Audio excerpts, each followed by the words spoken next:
Hello, everyone, and welcome to this new podcast series. My name is Patrick Teahan. I'm a licensed clinical therapist specializing in childhood trauma.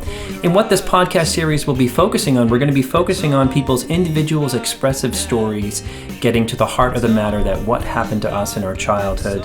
We're also going to be omitting a lot of clinical jargon and just focusing on the story, not the diagnosis. And we're also going to focus on the relationship recovery process, which is the model of childhood trauma therapy that I do.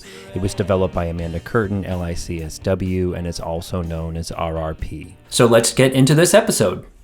So this podcast is going to be a little bit different, and it's going to be different and kind of hard. Well, most of my stuff is kind of hard.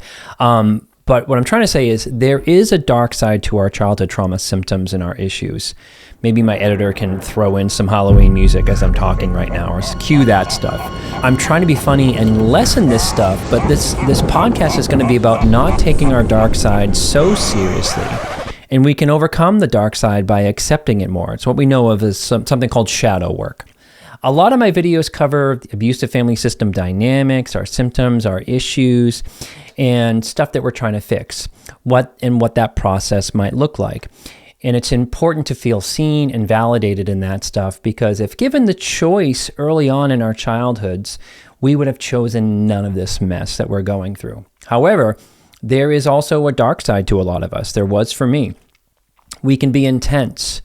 We can be defensive, we can be neurotic, we can be negative, we can even be vindictive. Things can come out of nowhere for us, and we might freak out on those who are close to us, including ourselves. We might control, we might be highly pessimistic. Of course, those things are there too for us. It's part of being human, and I think to be human is to have some kind of wounding that we all have to deal with at some point. This is directly in line with the surgeons and people looking into shadow work, which is a lot of is rooted in Jungian psychology. Shadow work, as I understand it, is uncovering our unconscious, which is like the major role in good psychotherapy, I think, and accepting that we have some hard things and hard ideas that kind of run us, accepting that we have difficult behaviors and difficult thoughts. The hard part is, I think, due to shame and putting on a good image of ourselves to the world, something known as the persona, we came up with this persona or mask, if you like, for survival, and it creates resistance to having a dark side or resistance to knowing about our flaws or admitting to our flaws. Being a people pleaser, for an example, is a persona that we came up with for survival, and it's hard to be called out on it because we think it's kind of totally who we are when that's not exactly true. Looking down deep in an advanced way is looking at why we people please. And at the beginning of our recovery, we are usually really disconnected from all of those reasons about why we took on that persona. So like when someone tells a childhood trauma survivor, I've heard this a lot, that they're intense. It's hard to agree with that because the inner child just interprets it as maybe just criticism, or we've made a horrendous mistake, or it feels like, again, someone is messing with us when we're just trying to do our best. So that's the feelings around being told that we're intense. But the reality is, many of us are super intense. I was. We take things very seriously due to that shame rooted in childhood trauma. We might walk away from being told we're intense as like, what do you know? Or you don't know what it's like to be me, or I'm going to do better and never be intense again. I'm going to be perfect from now on. That's usually some common reactions we might have to being told we're intense. But there is no learning in that. It's just more of the same of trying to hide it or put it away. Those are more strategies of making it not true to ourselves. So let's look at some examples. I'm going to go through 4 of behaviors and ideas that are about our shadow. I'm going to be giving some examples from my own life that you'll probably resonate with, and many of these 4 are going to overlap with each other, so it might be a little bit confusing. So I'm going to be going over the example, where it comes from in our childhood, and other ways that it might manifest. I'll give some ideas on how you can work on the shadow issues in the form of prompts. So as always, if you identify with being neurodivergent, you may have to factor that into these examples, which can be tricky. I'm neurotypical, so I'm giving it from that lens as best as I can. Try to focus on it coming from the lens of childhood trauma if you can kind of do that. So here we go. Here's number one. It's something that I'm calling guarded distrust that kind of comes out of nowhere. And it's rooted in really the shadow issue of around trust. So in the middle of my own trauma work, I started dating this amazing woman. We were really young. We were about 22 or so. And we were in that like glorious 5 to 6 week falling in love period, that beginning of a relationship. We worked together at this restaurant. It's how we met. And one night we were going along fine, but she called me one night and told me she needed to cancel hanging out with me because she had a friend who was kind of in trouble. And I had this immediate trigger and told her we were finished, like right there. And then on the spot, I had all this contempt for her that came out of nowhere. And there was this automatic, immediate experience that I don't know where that came from. And it was this like huge reaction, not warranted for the situation. Kind of tells us that we're going through a trigger. It's like when the punishment doesn't fit the crime kind of a thing. And there is this classic childhood trauma survivor vibe is that I was like, you're dead to me. You're dead to me, Fredo. like a mafiosa thing. And the poor woman was confused. She tried to talk me out of it. She tried to reconcile, but there was really no going back for me. I was way too self-righteous, which is a sign of being triggered, very triggered. And as a side note, this guardedness overlaps with some other issues on my list, such as later when I talk about being self-consumed. So occasionally, in the right circumstance of triggering factors, I would do this highly distrusting, angry thing with people here that kind of came out sideways. You might have heard me talk before about how our trauma comes out sideways. And I still regret doing this to this person. And she was like really lovely and wonderful and was probably very confusing and hurtful to her. And again, we were doing fine. So this came out of nowhere, which is really the point I keep emphasizing. This shadow piece came out of nowhere, came from the unconscious. In therapy, I was able to get help in figuring out that whenever I felt someone close to me was letting me down or was manipulating me from a place of, like that part of my trigger was feeling kind of toyed with, like, I like you, but that has its limits or it has a shelf life to it. And here's the real me. I'm really not that into you is what probably my trigger was about. And I would get really angry and self-righteous in those moments. So where this comes from in my own childhood, I grew up in a lot of emotional neglect. I grew up in alcoholism and really inconsistent parenting, inconsistent bonding. And as a young child, like in grammar school, my mother would leave for a full day to go drink or do whatever and not tell us sometimes where she was going. And our father would sometimes do the same thing to gamble. So we would be left alone a lot. Or worse, if she left us with him and he was home, because he was really a nightmare to deal with. So this would also happen during like things like being promised something like, yes, we're going to go see E.T. tomorrow. I promise that's when we'll do it. And I remember on those days waiting an entire day by like the window, waiting for my mother to come home, like a good 8 or 10 hours. I'm 5 or 4 years old. And then the time had already passed to go see the movie or do the thing. So back to the present as an adult, when my inner child felt that others were placing more importance on something else, the knives would come out because my body remembered exactly what it was like to be with my parents and their addictions and always coming last. So that's the trauma around it. And for humans, that stuff gets forgotten. Our childhood stuff usually gets forgotten or put away or simply survived through. But the body and the inner child or the shadow, it's all relative, remembers.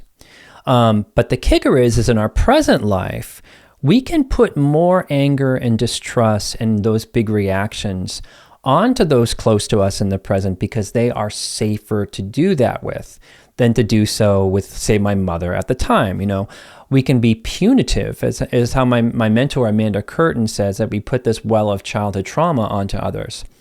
Why? You know, I would never tell my mother how scared or disappointed I was due to the fear of losing her further. But we can put that misplaced mess of emotions onto friends and lovers and family in the present because they're kind of safer to do that with. They're going to be more available to do that with sometimes. Another reason to be more in tune and more aware of things in our sort of shadow self. So other examples of how this issue, the trust issue, might manifest. It might manifest in being obsessed with infidelity, like with your partner. It might come from keeping score about like invitations or inclusion with people around you. It might manifest in the way of sabotaging, like you leave them before they leave you kind of stuff. Again, think trust. Or building a case for how they actually don't want you. That's another version of it. Or not fully going deep into situations and kind of playing it safe and superficial and aloof, for not wanting to get into situations where the trust is like a risk. So that's that first one about guarded trust issues.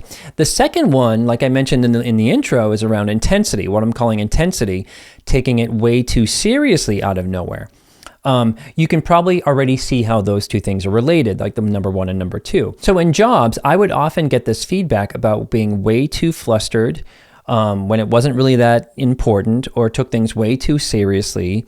And even after a lot of trauma and group work, I remember a good supervisor that I had at this weird entry-level finance job that I had for like a split second, and like this great guy, the supervisor, and he would ask me questions about something that I would interpret kind of as an attack. And one day he just really called me out on it. It's actually super helpful when we like and we respect people that call us out on some things. It makes for better safety and kind of landing or taking it in about we kind of do things. So it's helpful if you like them when you're getting feedback from them. And he asked me a question one day, and I got really defensive and answered it from this place. Think like Beaker from the Muppets, like self-consumed, some anxiety. And he was like, I'm just asking, like you get all hyped up when I just need to know things. And we had a good enough relationship, and I had done enough work at that point that I could hear it or not take myself too seriously at that point. And even change my vibe around him or my intensity around him. But I had heard it before though. I had heard from coworkers in sort of other places, and they were like, dude, it's just chill. It's just not that big of a deal. So where that might come from me in childhood is growing up, we lived like a lot of toxic families do in survival mode and shame. Going to another family member's house who was more put together than we were, you had to look better than you actually were. And to hide the shame or hide the condition of the house that you lived in, if you grew up in some chaos and poverty, you had to really clean and prep things for company, despite the house still looking kind of chaotic and neglected. So there was a charge to looking a certain way to people. This is how shame manifests in our lives, if people found things out when you were trying to hide things such as like, domestic violence, that would happen, or the craziness or the drunkenness that you were growing up around. We were trying to cover up the shame of our parents' lifestyle and dysfunction, so you kind of lived on an edge that carried over, say, into my schooling years, like grammar school, adolescence, high school. You were terrified if someone said anything to you, like a bully or a teacher, because it felt like you were failing at keeping up a good front. This is tricky how shame manifests in other places. And you don't have to grow up in a family like I grew up in. If you have this like kind of looks good on paper, affluent, you have to look amazing. That's another form of we can be intense around those things, because you're a bad person if you don't sort of like get A's or look good or whatever. So there was this energy for me is like, please don't let anyone find out what my home life is really like. And things like homework or what you wore, if you were cool or not, or what you said in class, all those things had such high stakes for kids who are being abused at home. So other examples of how this intensity or this neuroticism might kind of look like, it's all actually pretty, normal if you're growing up in a lack of safety. It can look like perfectionism.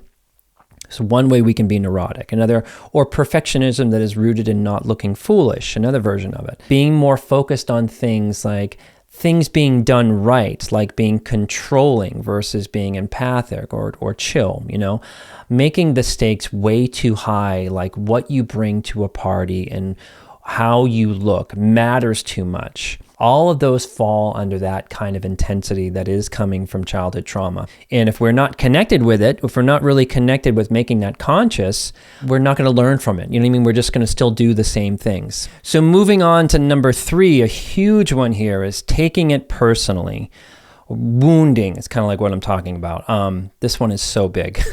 This one is super tough because our families often use our sensitivity as kids, or just how we're wired, as a way to gaslight. And there is a paradox that we become highly sensitive to criticism because growing up, criticism was often really pointed and really personal. It was personal. So Feedback for me, and I'm assuming for you as well, if you grew up in toxicity that was really, really off, often childhood trauma survivors, there is often a trigger around feeling like you're being kicked when you're already down. That's what feels very personable about feedback. So some overlap in the prior two examples that I gave. I took that girlfriend's rescheduling on me that night very personal. I took the questions from that boss really personal because it felt like in my body that when someone disappoints you, it's a message about you. It's a personal message about you. That's what it feels like. That's not the reality, but that's what it feels like. Or if a boss was asking something, their asking was kind of thinking that I was sketchy and now they needed to control me or monitor me. All very personally speaking. So related to that, in my groups, in my childhood trauma groups, once in a while I'll do this exercise asking the group how they respond to feedback, positive feedback, negative feedback, or neutral feedback. Positive feedback can feel manipulative and not really true, and we can take that personally. Negative feedback, which feels more familiar, unfortunately, we can become defensive about it and kind of take it all in, which is also to take it personally. And taking it personally doesn't always mean rejecting it. It can mean absorbing it resentfully, believing that they're right or whatever, but still having personal feelings about it. And neutral feedback is really the worst because it makes us feel very untrusting, like they're withholding something from us. And we can take that personally. Like you ask your partner, like, how's the spaghetti I made you? And they're like, yeah, it's good, spaghetti, We can even take that personally because we believe that they're lying to us or something like that. Anyway, hopefully that makes sense. So where this comes from for me in childhood is I shared this in another video, and I'll put the description around this incident with my mother in the link of the description of the video. And this incident was around like an awards ceremony at the end of grammar school. In short, at the end of grammar school, sixth grade, I got the class clown award. I wasn't really interested in being a good student or sports. I was interested in making people laugh to get attention, and it worked. I could have a bit of a social life and make a teacher laugh or annoy them as a way to feel like I mattered or I had an impact on others, when that very much wasn't true at home.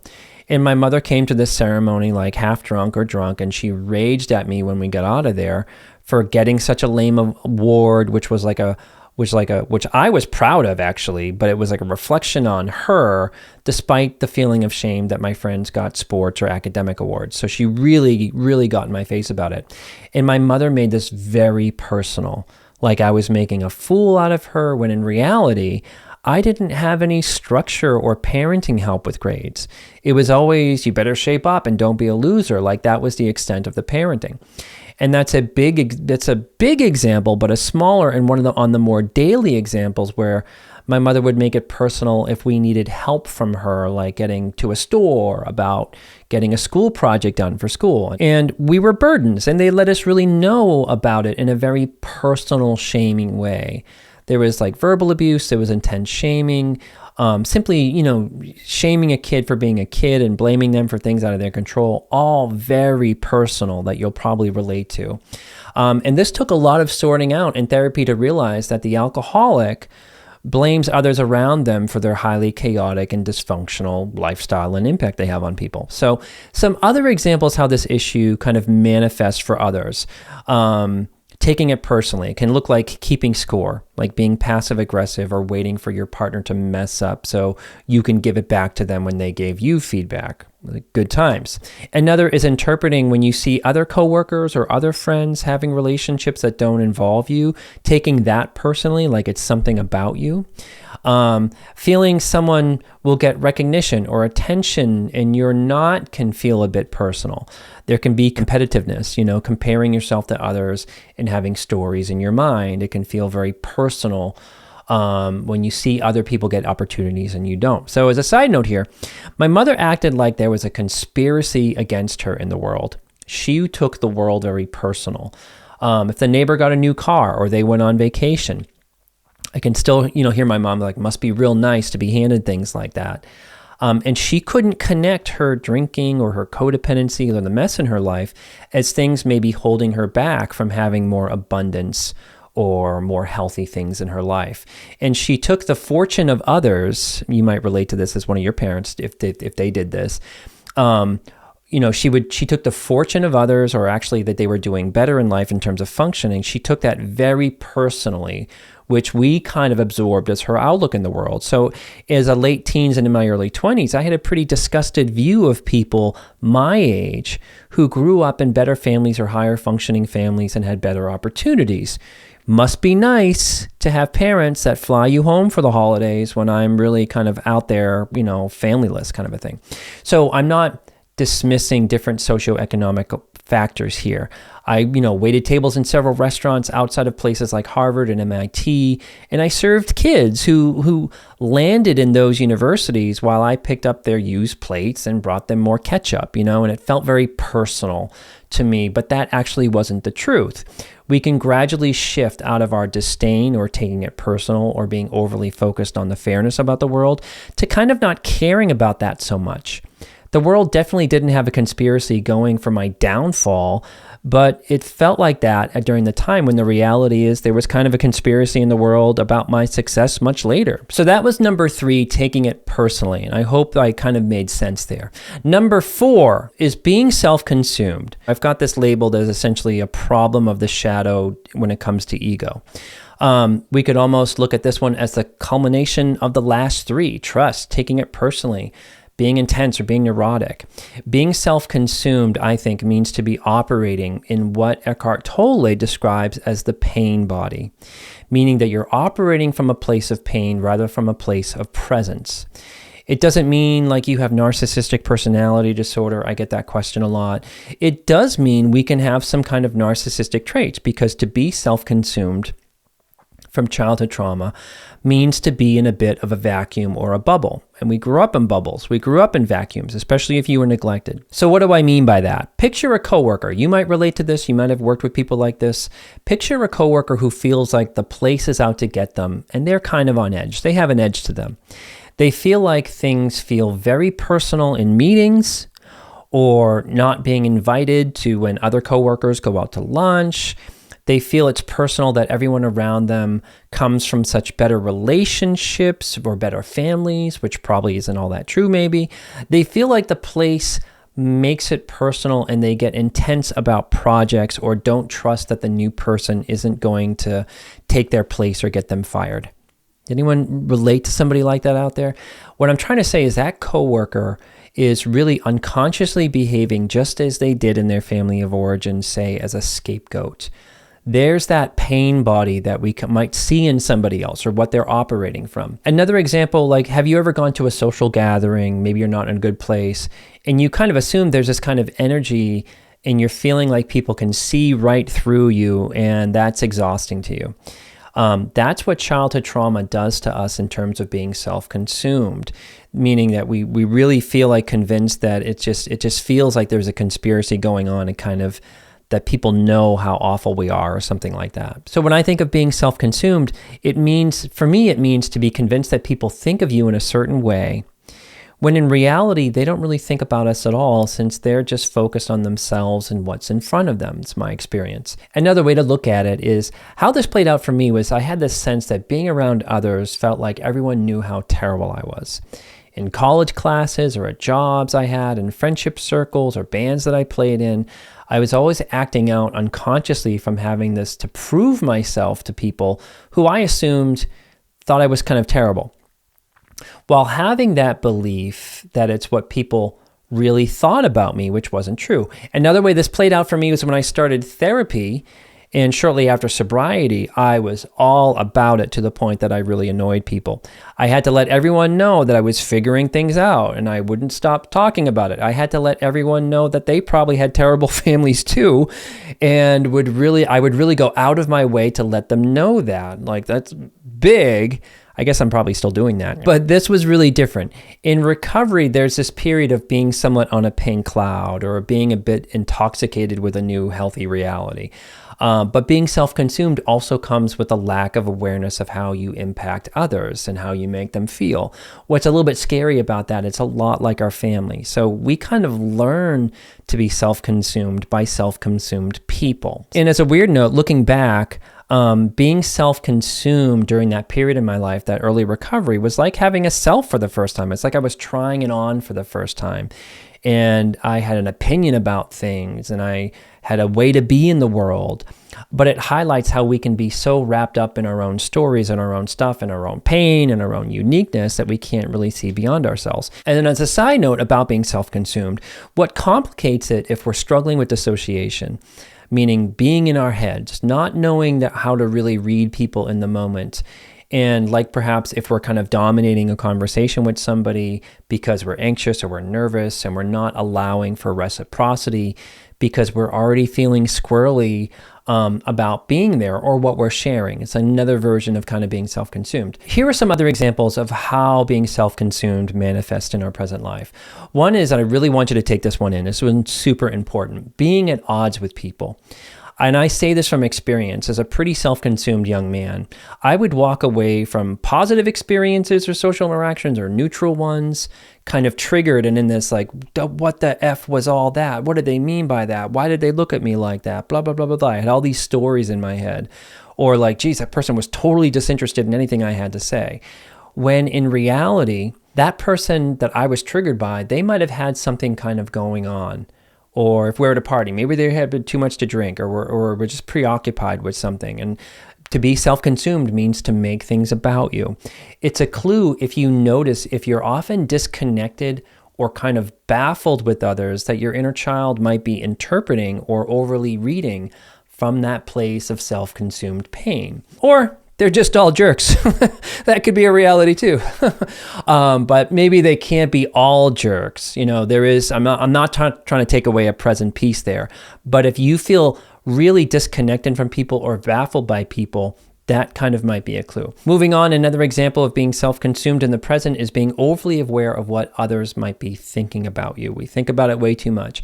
Being a people pleaser and reading that you weren't appreciated or acknowledged enough, being evidence that you didn't please enough or provide enough in a good enough way, that's another version to be kind of self-consumed. Another example is noticing that you feel the need to connect with others from a place of either negativity or complaining or things like gossip. Lots of people do that, but do you notice that you connect with others in a certain way, like oversharing or pessimism? It's another version of being self-consumed. Being exhausted by people might also be a sign of being self-consumed, like even people you might want to be around, like jerks are exhausting. So I'm not talking about that, but what the self-consumed thing here is being self-consumed is being somewhat run by our trauma in our inner child, that we feel like we have to present ourselves as wonderful and full of energy and doing great instead of just showing up. Feeling like you have to pretend to be social or hide all the ick or shame means to be in that kind of pain body. In a common situation in my couples work where one kind of wants to have more of a social life as a couple and the other one wants to isolate and has little social connections, they might be self-consumed in the way that they think that being social is a waste of time or a distraction from living in their head. It's kind of a thing. So now that I've probably thoroughly bummed you out, let's get to some places on how to work on it. So what does it all mean and how to work on it? Shadow work and accepting our stuff and accepting ourselves and diving into these issues will gradually result in the following list. Number one is taking ourselves so much less seriously. It's actually really nice, but don't interpret that as me minimizing you or that you have to pretend to not be bothered by things. You've just done enough trauma work to realize that you're just not interested or you don't need to go to those intense places anymore. Number two is you're less bothered or triggered or offended by people, places, and things. It feels less personal. Number three is you see the humanity in others because you've accepted the humanity more in yourself, which is really nice. You're less self-consumed. Number four is you don't have to hide negative emotions or issues so much. They're more normalized for you because you've embraced your humanity a bit more. Number five is you're growing into a more mature, balanced place, which is really nice. Number six is you've appreciated that growth and even feel grateful that you're not acting out from those old places anymore. And last one, number seven, is you're disinterested in a really good way about faults and issues and what people do and what people don't do, which is really nice. Here are some journaling prompts or ideas about getting you to look into any or all of those four issues, whatever you identify with. Number one is write out the issues that you really resonate with. The four issues, again, were trust, taking it personally, being self-consumed, or being intense. Write out specific examples of these manifesting in your present life, how they might come up unconsciously. Number 2 is, what comes up for you around these specific examples? Do you experience shame or regret or anger about being self-consumed or intense? And remember, the more we judge and the more we repress, the more we distance ourselves from having some mastery over it or some learning. I still feel a little bit of regret from those trust issues or my reactions, but I'm also able to hold space and understanding about how my trauma got me to those reactions. So the third journal prompt is, how did the issue that you're thinking of out of the 4 or all 4 come from growing up in abuse? How might have you been conditioned to be intense? Think survival mode. How did your heart get broken around trust? Think of those issues about being, mattering to somebody, our parents. In what ways did they make it personal versus using healthy parenting? Like being made to feel like a burden when they signed up to be a parent. What caused you to have to go in your head and be on defense so much? So those are some questions to there. And the last one is, what prevents you from having compassion for yourself and admission about these issues? Despite obvious reasons, what specifically feels hard to accept or admit to these issues? For many of us, it's hard to admit to things like we spent our lives trying to not make true, like the intensity was trying to cover up shame. So we try to do things so perfectly, and it's hard to admit to that. Related to that, we put a lot of energy into not being like our parents. So it's difficult to admit flaws when we really try to do our best and try to be a better person coming from where we come from. So those were the journal prompts. And if you'd like to have access to extended prompts on these issues, check out my monthly healing community membership, where specific issue prompts go out every Monday to members. And there is also a bi-monthly live Q&A with me sessions over Zoom, as well as all access to my childhood trauma e-course work, doing inner child work. Shadow work can be kind of a surrendering or admission to things like being intense or self-consumed. And this kind of feels scary because in our family of origin, to submit, surrender, or admit faults meant that you were a bad person, which isn't what this is about. You also kind of have to have a good sense of humor about it. Like, that was helpful to me. I wouldn't be here if I was still defending against my flaws tooth and nail. And gradually accepting them actually helped me resolve them. And no one died when I admitted, I didn't die when I admitted about my intensity or my aggression or my negativity, but due to shame.